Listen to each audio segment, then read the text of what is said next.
그러면 지금까지 계속해서 이사야서 21장에 오는 동안 이스라엘을 중심으로 한 주변 열강에 대한 경고의 예언이 거듭되고 있습니다. 그래서 하나님께서는 그 열강들에 대해서 경고의 예언을 하시는데, 돌아와라, 겸손해라, 정신 차려라, 그렇지 않으면 망한다, 이런 얘기들이에요. 간단하게 말하면. 오늘 저는 제목을 하나님이 미워하시는 것, 그럼 반대말은 하나님이 좋아하시는 거, 하나님이 예뻐하시는 거, 하나님이 사랑하시는 거, 이렇게 얘기해 볼 수 있지 않겠어요? 여러분, 하나님이 미워하시는 일이나 하나님이 미워하시는 행위는 절대 하지 말아야 될 줄로 믿습니다. 하나님이 좋아하시는 일을 해야 돼요. 이게 바로 하나님께 영광을 돌리는 일이고 하나님을 기쁘시게 하는 일 아니겠어요? 여러분, 지금까지 우리는 7번째 경고의 예언을 들었습니다. 오늘은 8번째부터 10번째까지 나라에 대한 경고예요. 그 중에서 8번째 나라가 바벨론이라는 나라예요. 우리가 바벨론 하면 얼른 머릿속에 떠오르는 게 있는데, 바로 느부갓네살 왕. 이 느부갓네살 왕은 금신상을 세워놓고 자기가 신이 돼가지고 모든 백성들에게 그 금신상 앞에 엎드려 절하라, 이런 적이 있죠. 우리는 절대 그럴 수 없다고, 우리는 우상 앞에 절할 수 없다고 단호하게 거부하고 거기서 불순종함으로 7배나 뜨거운 풀무에 들어갔던 그 유명한 다니엘의 세 친구 사드락, 메삭, 아벳노고. 지금 우리가 살고 있는 현실은 녹록지 않습니다. 그러나 현실은 극복해야 할 문제지 도피해야 될 상황이 아니라는 거예요.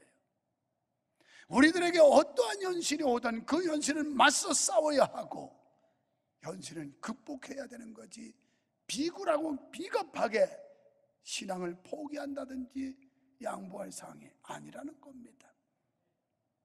바로 다니엘의 세 친구가 그 추상 같은 명령에, 그리고 왕의 어명을 거부하면 그들은 벌을 받게 돼 있음에도 불구하고 꿋꿋하게 믿음을 견지했던 이 아름다운 신앙의 우인들, 이 시대 바로 우리는 이런 믿음을 가지고 살아야 되지 않겠느냐, 이런 신앙을 추구하며 하나님 앞에서 살아야 되지 않겠느냐 하는 것입니다.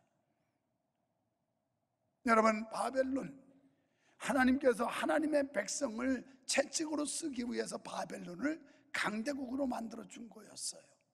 그런데 그것이 하나님의 은혜인 줄 모르고 기고만장했죠. 그래서 결국 하나님께서는 바벨론을 꺾게 되는 겁니다. 그래서 바벨론을 향하여 이사야 선지자가 예언합니다. 교만하면 하나님이 멸망시킨다고요. 하나님 앞에서 겸손해야 된다고요.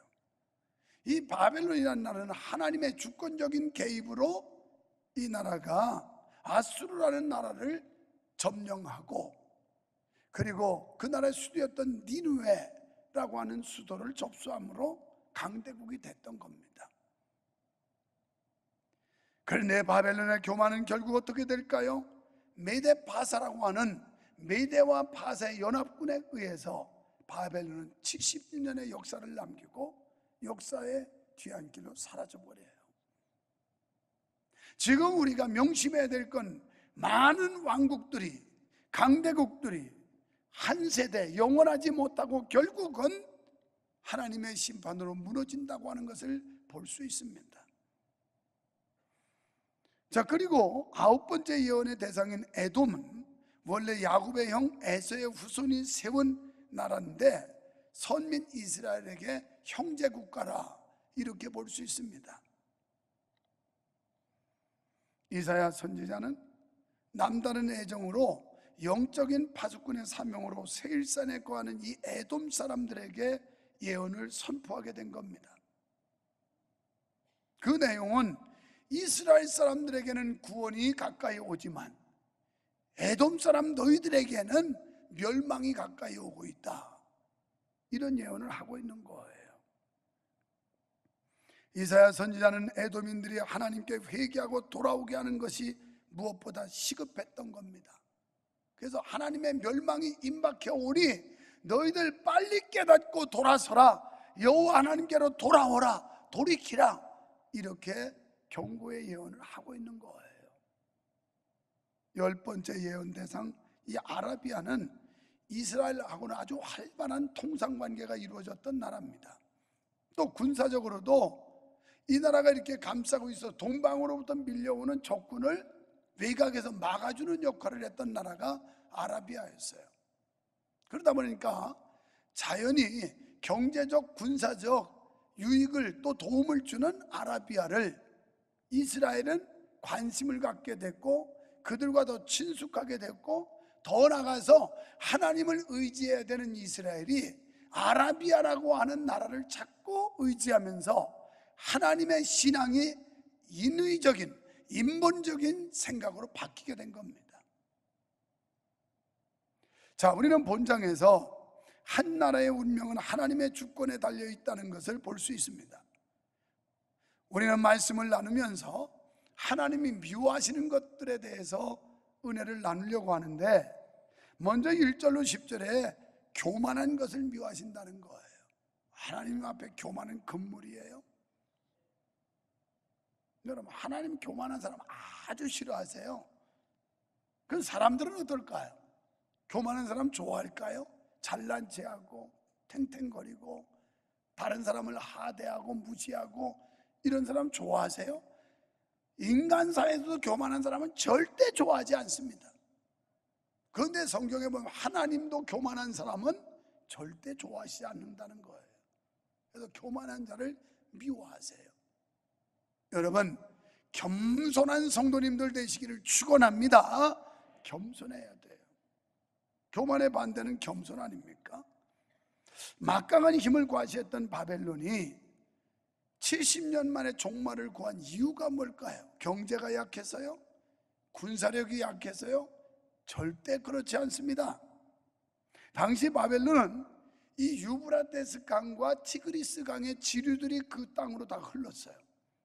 그러면 중동의 환경 여건상 물이라고 하는 생명줄인데, 이 바벨론의 유브라데스 강과 티그리스 강에서 흘러오는 이 물들이 결국은 좋은 땅, 좋은 초장 이런 걸 갖추게 만들지요. 그러니까 농사가 잘 될 수밖에 없고 소나 양떼를 먹이는데 도움을, 유익한 환경이 될 수밖에 없었던 거예요. 그러다 보니까 이 나라는 부강하게 됐던 겁니다. 또 이 강을 끼고 있다 보니까 각종 산업이 발달을 했어요. 그때는 이 운송수단이라는 게 자동차나 비행기가 있는 시대가 아니니까 뭐 이렇게 뭐 족배를 타든 나룻배를 타든 아니면 큰 배를 만들든 배로 운송할 수밖에 없는 거예요. 이게 유일하게 교역의 이 수단 통로가 됐던 거예요. 그러다 보니까 산업이 아주 발달해서 바벨론은 굉장히 부강한 나라가 된 겁니다. 여러분, 오늘 여러분이 지금 경제적 안정을 찾고 있습니까? 그렇다면 이게 내가 잘나서가 아니라, 내가 똑똑하고 IQ가 높아서가 아니라, 하나님이 이런 기회나 이런 인간관계를 맺게 하셨고 하나님이 상황을 만들어서 오늘의 내가 있다고 생각하여 겸손한 거지, 내가 말이지 이렇게 했더니 되더라고, 내가 목회를 이렇게 하니까 되더라고, 나한테 목회를 뭐 한숨 알아보는, 나는 아무것도 없다고 그랬어요. 우리 교회는 프로그램이 없는 교회라고. 많은 교회들이 자랑을 합니다. 우리는 이런 제자 프로그램을 했고, 우리는 무슨 셀 목회 프로그램을 했고, 무슨 프로그램을 해서 우리 교회가 이렇게 성장했다고. 나는 솔직히 내놓을 게 없어요. 하나님이 하셨어요. 하나님이 해주신 거예요. 진짜 하나님이 하셨지 사람이 할 수 있는 일이 아니에요. 뭐 머리가 좋아서 했느냐, 또는 뒷배경이 좋아서 했느냐, 남보다 탁월한 능력이 있어서 했느냐, 그렇지 않아요. 하나님이 되게 하셨고 하나님이 하게 하셨고 하나님이 이루게 하신 줄로 믿습니다. 이런 하나님을 믿고 하나님 앞에서 교만하지 말고 겸손하자 이거예요. 그런데 이 바벨론이 하나님의 은혜인 줄 모르고 자행자지했어요. 오죽하면 금신상까지 만들었겠어요. 이 바벨론.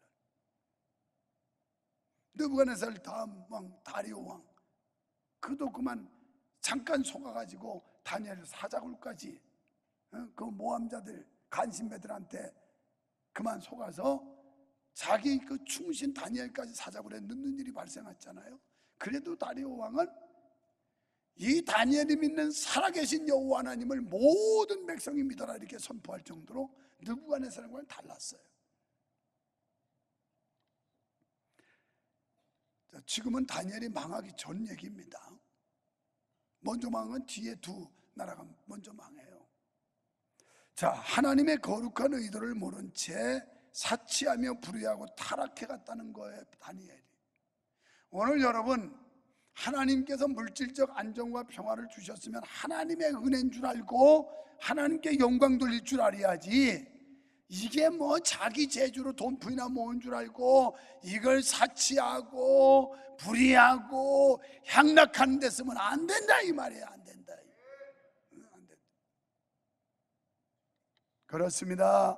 이처럼 하나님의 은혜를 모르고 또 하나님의 뜻을 모르고 혼자의 힘으로 이룬 양 교만하면 반드시 하나님의 심판을 받습니다. 하나님은 이런 자들을 가증히 여기시며 모든 영광과 행복을 빼앗으십니다. 사도행전 12장 20절에 보면 이 헤롯이라는 왕이 교만하다가 충이 먹어 죽었어요. 교만하다가. 그러니까 우리 겸손해야 돼요. 하나님 앞에 그냥 납작하면 은혜 받아요. 납작하면 축복받아요. 납작하면 긍휼하심을 받습니다. 두 번째 11절로 12절에 범죄의 자리에 계속 머물러 있는 자 미워하세요. 하나님의 말씀을 듣고 자성을 하고 자각을 하고 반성을 하고 양심의 꺼리낌을 받고 찔림을 받았으면 빨리 그 행동과 현장을 떠나야지. 거기서 계속 머물러 있는 자, 이거 하나님이 싫어한다 이 말. 주일날 교회 와서 열심히 설교 듣고 그래 정신 차려야지 잘해야지 그래놓고 도루죄특이야, 이거 하나님 싫어한단 말이에요. 변화가 없는 사람, 개화가 없는 사람, 뭔가 새롭게 하나님 앞에 가까이 다가가지 않으면 하나님이 싫어한다는 거예요.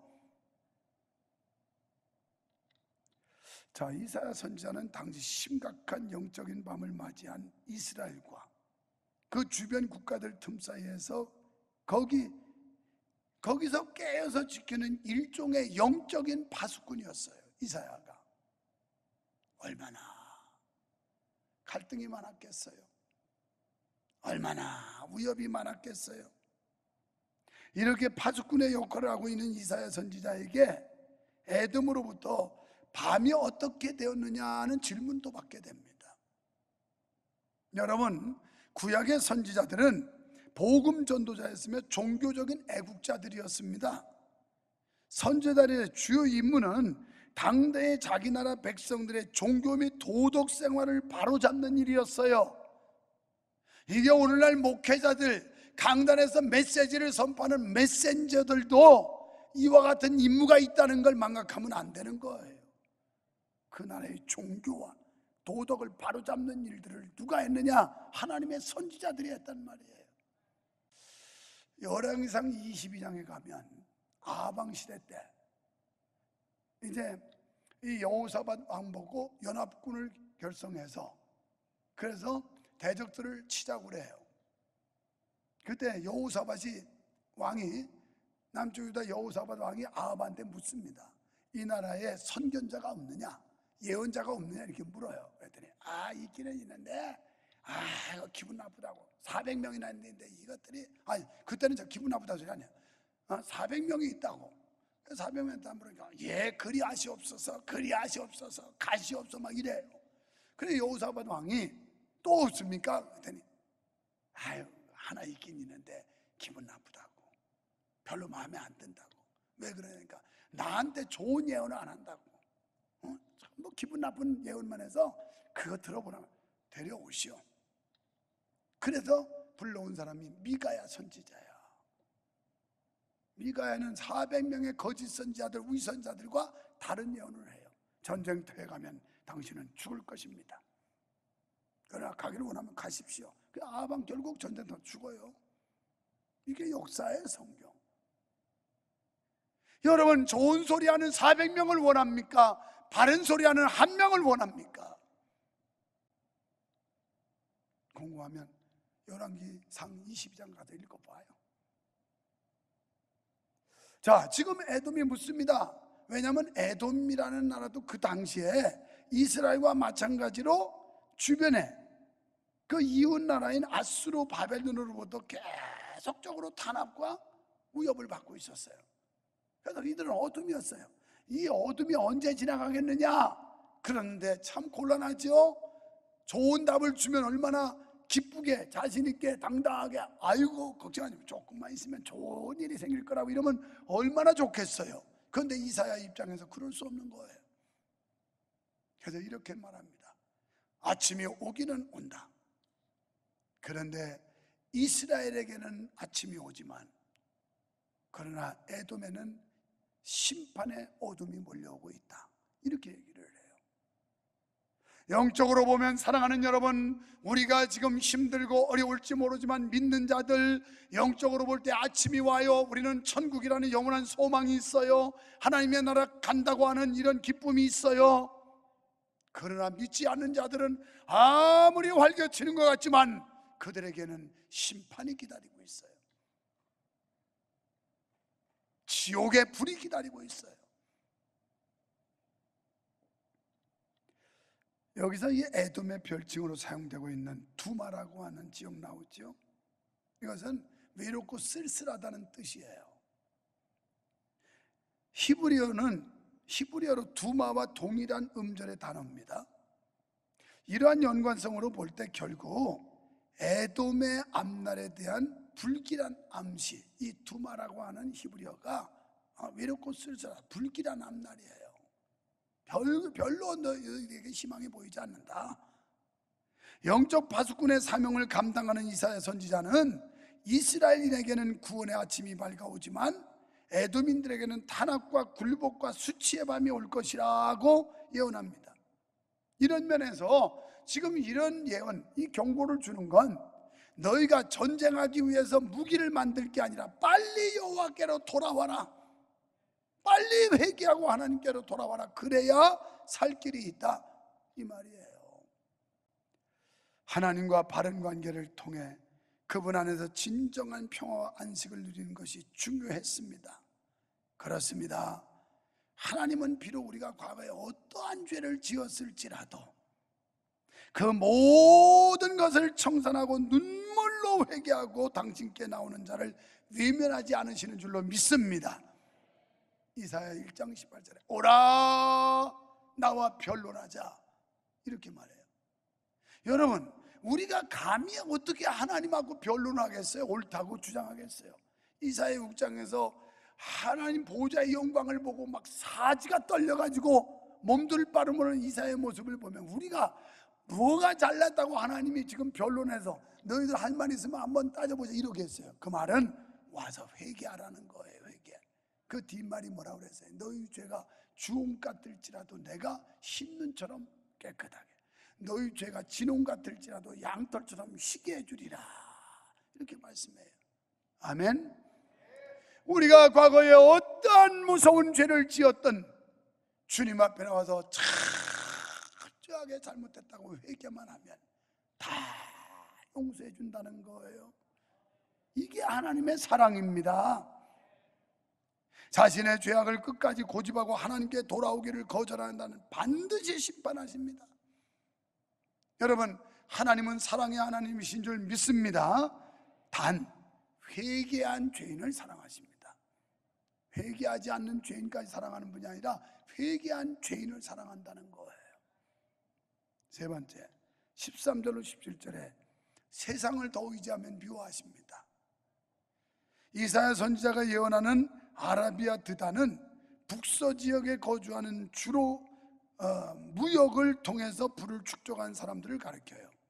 그들은 활발한 무역으로 엄청난 풍요를 누리던 사람들입니다.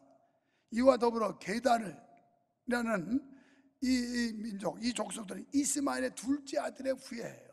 그런데 이사야 선지자는 이들이 얼마 안 돼서 아수르의 손에 넘어가게 된다고 예언하고 있는 겁니다. 너희들이 지금 인간적으로 볼 때 굉장한 부를 축적하고 막강한 힘을 가지고 있지만 결국은 망한다, 이 소리예요.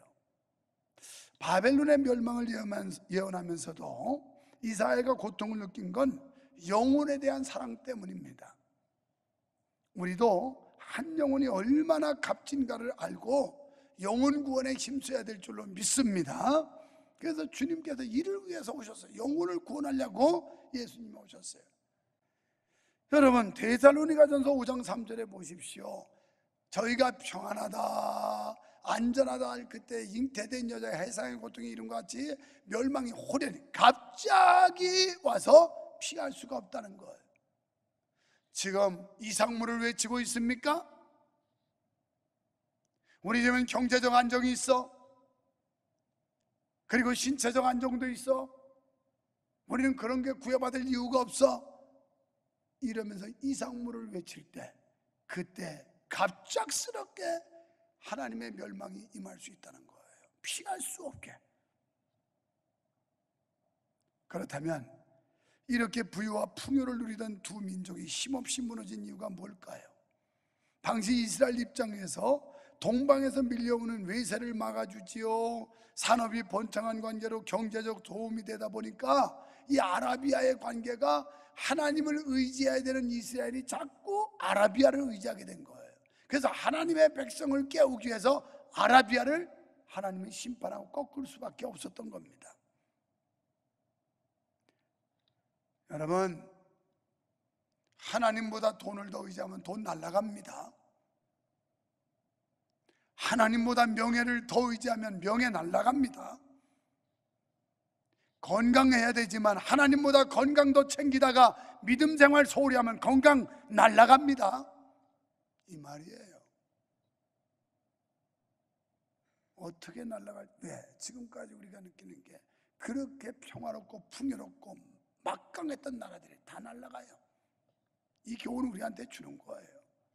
우리가 하나님 앞에서 고분고분하지 않고 겸손하지 않고 끝까지 뻗대고 그러면서 게으르고 이러면 하나님이 한번 손대면 날아간다는 거예요. 날아가. 끝까지 그 날아가는 시간 문제예요. 정신 차리세요. 정신 차리세요. 여러분, 하나님이 어떤 분인지 아세요? 하나님은 질투하는 분이에요. 질투하는 분. 그래서 출애굽기 20장 5절, 신명기 4장 24절에 보면 한번 다 같이 시작. 그것들에게 절하지 말며 그것들을 섬기지 말라. 나 여호와 너의 하나님은 질투하는 하나님이. 다시, 나 여호와 너의 하나님은 질투하는 하나님인즉 나를 미워하는 자의 죄를 갚되 아비로부터 아들에게 3, 4대까지 이르게 하거니와. 아멘. 사랑하는 성도 여러분, 하나님 미워하시는 일 이제 버립시다. 하나님이 사랑하는 일, 하나님이 좋아하시는 일, 이런 것만 찾아서 골라서 하는 우리 교회와 그리고 저와 여러분이 될 수 있기를 주님의 이름으로 축원합니다.